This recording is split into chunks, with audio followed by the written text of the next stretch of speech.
I-unbox natin itong Bikini Bottom Bodies Part 2. Release ulit yung Pop Mart ng different characters nga for Bikini Bottom Bodies. And sa tingin ko, mas magugustuhan ko yung mga characters dito eh. Familiar kasi, lalong-lalo na to. Di ba ito yun nandun sa yung nasa underground ng Bikini Bottom?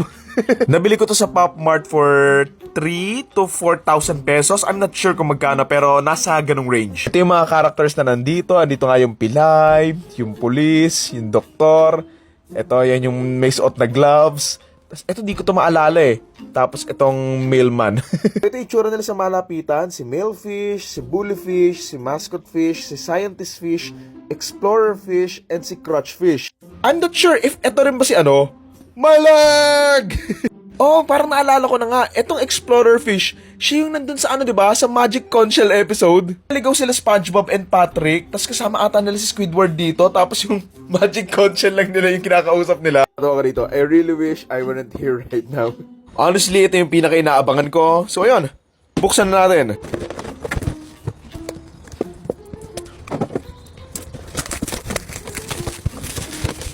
Para pa ito yung open ang hindi masyadong nasisira yung box.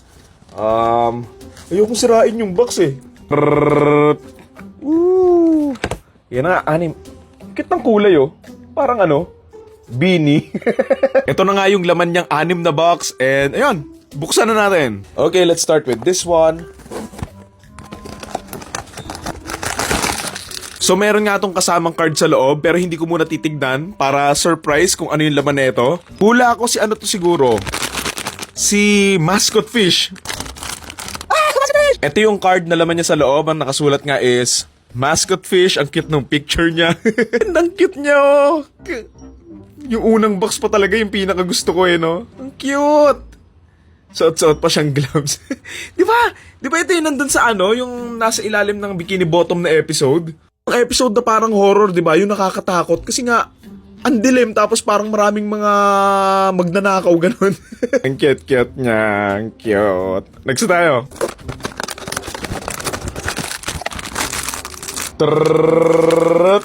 Ang cute. Clown? Ay, siya? Special. Ayo, secret edition. Ang cute. Sabi ko pa kanina pagkabukas, sa utak-utak ko, parang wala naman to sa mga nakalagay nakalimutan ko, may mga secret edition nga pala siya. So ayan, nakuha ko yung clown. Ang cute. God damn, I'm on a roll. Taya kaya ako sa loto. Cute niya talaga, mukha talaga siyang clown. Ang cute ng buhok niya na shaggy. Shagilid lang. Ang cute niya, para lang siyang natutulog. Ang cute pa nung little flower nga niya dito. And yung outfit niya, it's giving Minions. Okay, next box na tayo.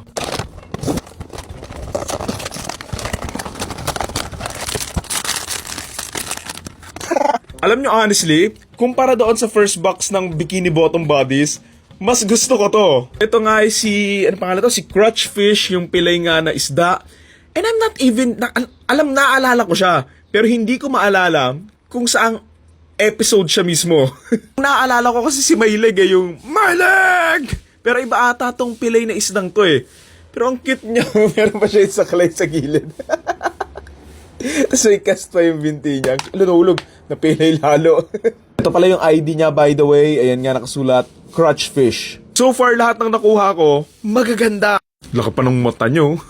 Ang cute ni crotch fish. Hindi naman sa natutuwa ako sa mga pilay pero yung version lang na ito. Kaya ba niyan tumayo? Hindi. Ang cute-cute niya. Sino pa ba di ko pa nakukuha? So may natitira pa si male fish, si bully fish, si explorer fish, and si scientist fish. Merong isang secret edition. Sana ang hindi ko makuha si bully fish kasi siya yung hindi ko talaga kilala. So ayun, next box.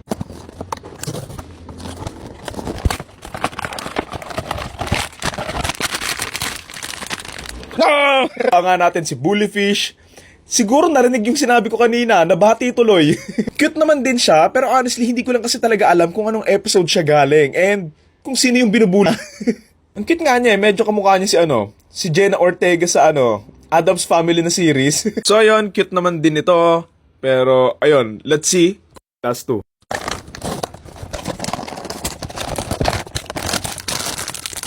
Magic Shell. No, male fish. So ito na nga si male fish and honestly hindi ko rin alam kung anong episode siya galing. Pero para lang ata siyang parang recurring character lang. Itsura niya, ba't parang malungkot yung mukha niya?